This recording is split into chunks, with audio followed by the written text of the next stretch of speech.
Hi friends, ಎಲ್ಲರೂ ಹೇಗಿದ್ದೀರಾ? ಎಲ್ಲ ತುಂಬ ಚೆನ್ನಾಗಿದ್ದೀರಾ ಅಂತ ಅಂದ್ಕೊಂಡಿದ್ದೀನಿ. ನಾನು ಕೂಡ ತುಂಬ ಚೆನ್ನಾಗಿದ್ದೀನಿ. ನೋಡಿ, ಇವತ್ತು ತರಕಾರಿ ಬಾತ್ ಮಾಡ್ಕೊಳ್ಳೋದ ಅಂತೇಳಿ ಮಾಡ್ಕೊತಾ ಇದ್ದೀನಿ. ಇದು ಟ್ಯೂಸ್ಡೇಲಿ ಆಗಿದ್ದು, ಅಂದರೆ ನ್ಯೂ ಇಯರ್ ಹಿಂದಿನ ದಿನದಲ್ಲಿ ಆಗಿದ್ದು. ನೋಡಿ, ಕೊತ್ತಂಬರಿ ಸೊಪ್ಪು, ಕರಿಬೇವಿನ ಸೊಪ್ಪು, ಹಾಗೆ ಟೊಮೊಟೊ, ಈರುಳ್ಳಿ, ಹಾಗೆ ಚಕ್ಕೆ ಲವಂಗ ಎಲ್ಲನೇ ಹಾಕ್ಕೊಂಡು ರುಬ್ಕೋತಾ ಇದ್ದೀನಿ. ಮಸಾಲೆ ರೆಡಿ ಮಾಡ್ಕೊಳ್ಳೋದ ಅಂತೇಳಿ. ಇದು ಚಕ್ಕೆ ಮತ್ತು ಲವಂಗನ ನಾನು ಪೌಡ್ರ್ ಮಾಡಿಬಿಟ್ಟು ಹಾಕ್ತೀನಿ. ಯಾಕಂತಂದರೆ ಜಾರ್ ಆಗಬಾರ್ದು ಅಂತೇಳಿ. ನೋಡಿ, ಸ್ವಲ್ಪ ನೀರನ್ನ ಆ್ಯಡ್ ಮಾಡಿಕೊಂಡು ಚೆನ್ನಾಗಿ ನುಣ್ಣಗೆ ರುಬ್ಕೋತಾ ಇದ್ದೀನಿ. ಇವತ್ತಂತೂ ಫುಲ್ ಕ್ಲೀನಿಂಗ್ ಕೆಲಸ ಇತ್ತು, ಅದು ಮುಂದೆ ಶೇರ್ ಮಾಡ್ಕೋತಾ ಹೋಗ್ತೀನಿ. ನೋಡಿ, ಹಾಗೆ ನುಣ್ಣಗೆ ರುಬ್ಕೊಂಡ ನಂತರ ಈ ರೀತಿ ಕುಕ್ಕರ್ ಇಟ್ಟು ಅದಕ್ಕೆ ಎಣ್ಣೆನ ಹಾಕಿ, ಎಣ್ಣೆ ಕಾದ ನಂತರ ಸಾಸಿವೆನ ಹಾಕಿ, ಆನಂತರ ಬೆಳ್ಳುಳ್ಳಿ ಹಾಗೆ ಮತ್ತು ಪಲಾವ್ ಎಲೆ ಹಾಗೆ ಕರಿಬೇವಿನ ಸೊಪ್ಪು ಮತ್ತು ಈರುಳ್ಳಿನ ಹಾಕಿ ಚೆನ್ನಾಗಿ ಫ್ರೈ ಮಾಡ್ಕೋತಾ ಇದ್ದೀನಿ. ಇದು ಚೆನ್ನಾಗಿ ಫ್ರೈ ಆದ ನಂತರ ನೋಡಿ, ಈ ಥರ ಬ್ರೌನ್ ಕಲರ್ ಬರೋವರೆಗೂ ಫ್ರೈ ಮಾಡಬೇಕು. ನೋಡಿ, ಅವರೆಕಾಳು ಸೀಸನ್ ಅಲ್ವಾ ಈಗ, ನಮ್ಮ ಹೊಲದಲ್ಲೇ ಬೆಳೆದಿರೋಂಥ ಅವರೆಕಾಯಿ ಇದು. ನೋಡಿ, ನೆಕ್ಸ್ಟು ಅವರೆಕಾಯಿ ಆದಮೇಲೆ ತರಕಾರಿನ ಹಾಕ್ತಾಯಿದ್ದೀನಿ. ಕ್ಯಾರೆಟು, ಬೀನ್ಸು ಮತ್ತು ಗೆಡ್ಡೆಕೋಸು 3 ಐಟಮ್ನ ಹಾಕಿ ಈ ರೀತಿ ಒಗ್ಗರಣೆಯಲ್ಲಿ ಫ್ರೈ ಮಾಡ್ಕೊತಾ ಇದ್ದೀನಿ. ಆನಂತರ ರುಬ್ಕೊಂಡಿದ್ನಲ್ವ ಮಸಾಲ, ಅದನ್ನು ಆ್ಯಡ್ ಮಾಡ್ತಾಯಿದ್ದೀನಿ.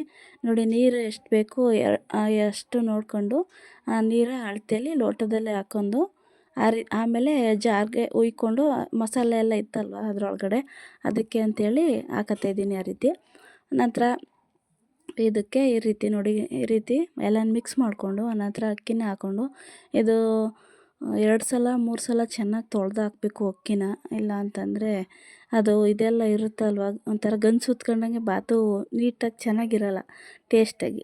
ಅದು ಸೊಸೈಟಿ ಅಕ್ಕಿ, ಆದ್ದರಿಂದ ನಾನು ಆ ರೀತಿ 3 ಸಲ ತೊಳೆದು ಹಾಕ್ತಾಯಿದ್ದೀನಿ. ಸಣ್ಣ ಅಕ್ಕಿ ಖಾಲಿ ಆಗಿಬಿಟ್ಟಿತ್ತು, ಆದ ಕಾರಣದಿಂದ ಈ ರೀತಿ ಸೊಸೈಟಿ ಅಕ್ಕಿನ ಬಳಸ್ತಾಯಿದ್ದೀನಿ. ನೋಡಿ, ಆನಂತರ ರುಚಿಗೆ ತಕ್ಕಷ್ಟು ರುಚಿ ಹಾಕ್ಕೊಂಡು ಆನಂತರ ಅರ್ಶಿನದ ಪುಡಿ ಹಾಕ್ಕೊಂಡು ಕುಕ್ಕರ್ ವಿಶಲ್ ಮುಚ್ಚಿಟ್ಟು ಕೂಗಿಸ್ಕೋಬೇಕು 2 ಸಲ. ಆನಂತರ ನೋಡಿ, ಇವತ್ತಂತೂ ಫುಲ್ಲು ಕ್ಲೀನಿಂಗು. ನನ್ನ ಮಗಳು ನೋಡಿ ಯಾವ ರೀತಿ ಹೆಲ್ಪ್ ಮಾಡ್ತಿದ್ದಾಳೆ ಅಂತೇಳಿ ಎಲ್ಲನೂ ಈಚೆ ಕಡೆ ಹಾಕ್ತಾಯಿದ್ದೀವಿ. ಒಳಗಡೆ ಅಡುಗೆ ಮನೆ ಪಾತ್ರೆ ಎಲ್ಲ ಈಚೆಗೆ ಹಾಕ್ತಾಯಿದ್ದೋ, ಹಾಗೆ ತರಕಾರಿ ಕೂಡ ಎಲ್ಲನೇ ಈಚೆ ಕಡೆ ಹಾಕಬೇಕು ಅಂತೇಳಿ ಅಡುಗೆ ಮನೇಲಿ ಇದ್ದಾವೆಲ್ಲನೇ ಈಚೆ ಕಡೆಗೆ ತುಂಬ್ತಾವಳೆ ನನ್ನ ಮಗಳು. ಎಲ್ಲನೇ ಹೆಲ್ಪ್ ಮಾಡ್ತಾಯಿದ್ಲು. ನಾನು ಮಾಡ್ತೀನಿ ಅಂತೇಳಿ ನೋಡಿ ಯಾವ ರೀತಿ ಎಲ್ಲನೇ ತರಕಾರಿ ಎಲ್ಲನೇ ತುಂಬ್ತಾಯಿದ್ದಾಳೆ ಮೊರಕ್ಕೆ, ಈಚೆ ಕಡೆ ಇಡೋಕ್ಕೆ ಅಂತೇಳಿ. ನೋಡಿ, ಆನಂತರ ನಾನು ಪಾತ್ರೆ ಎಲ್ಲ ಗುಡ್ಡೆ ಹಾಕಿದ್ರಲ್ವ ಈಚೆ ಕಡೆ ಅಮ್ಮ, ಅದನ್ನು ತೊಳ್ಕೊಡೋದ ಸ್ವಲ್ಪ ಅಂತೇಳಿ ನಾನು ತೊಳ್ಕೊಡ್ತಾಯಿದ್ದೆ, ಕ್ಲೀನ್ ಮಾಡ್ಕೊಡ್ತಾಯಿದ್ದೆ. ಹೊಸ ವರ್ಷ ಅಂತಂದರೆ ನಮಗಂತೂ ಏನೋ ಒಂಥರ ಫುಲ್ಲು ಖುಷಿ ಅಲ್ವಾ ಫ್ರೆಂಡ್ಸ್. ಯಾಕೆ ಅಂತಂದರೆ ಬಣ್ಣ ಬಣ್ಣದ ರಂಗೋಲಿ ಹಾಕ್ತೀವಿ ಮನೆ ಮುಂದೆ, ಏನೋ ಒಂಥರ ಖುಷಿಯಾಗಿರುತ್ತೆ. ನನಗಂತೂ 2024ನೇ ಇಸ್ವಿ ಅಂತ ಫುಲ್ ಬೇಜಾರು ಮಾಡಿಬಿಟ್ಟೈತೆ. ಯಾಕೆ ಅಂತಂದರೆ ನಿಮ್ಗೆ ಗೊತ್ತೇ ಇರುತ್ತೆ, ನನಗೆ ಸ್ವಲ್ಪ ಆರೋಗ್ಯ ಸಮಸ್ಯೆ ಆಯಿತು.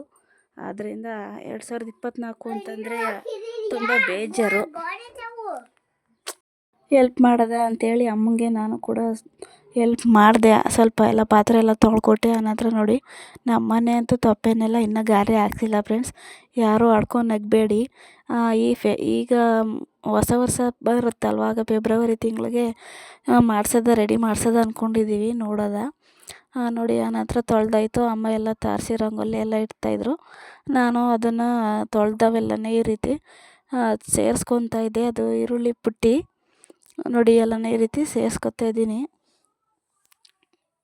ದಯವಿಟ್ಟು ಈ ವಿಡಿಯೋ ಇಷ್ಟ ಆಗಿದ್ರೆ ದಯವಿಟ್ಟು ಲೈಕ್ ಮಾಡಿ, ಹಾಗೆ ಶೇರ್ ಮಾಡಿ, ಹಾಗೆ ದಯವಿಟ್ಟು ಸಬ್ಸ್ಕ್ರೈಬ್ ಮಾಡ್ಕೊಂಡು ನೋಡಿ ಅಂತ ಹೇಳ್ತೀನಿ ಫ್ರೆಂಡ್ಸ್. ಯಾರು ಕೂಡ ಮಿಸ್ ಮಾಡಬೇಡಿ. ದಯವಿಟ್ಟು ಇಷ್ಟ ಆಗಿದ್ರೆ ಲೈಕ್ ಮಾಡಿ, ಶೇರ್ ಮಾಡಿ, ಹಾಗೆ ಕಾಮೆಂಟ್ ಕೂಡ ಮಾಡಿ. ನನ್ನ ವಾಯ್ಸು ಸ್ವಲ್ಪ ಒಂಥರ ಕೇಳಿಸ್ಬೋದು, ಸ್ವಲ್ಪ ವಾತಾವರಣಕ್ಕೆ ಕೆಮ್ಮು ಆಗಿಬಿಟ್ಟಿದೆ.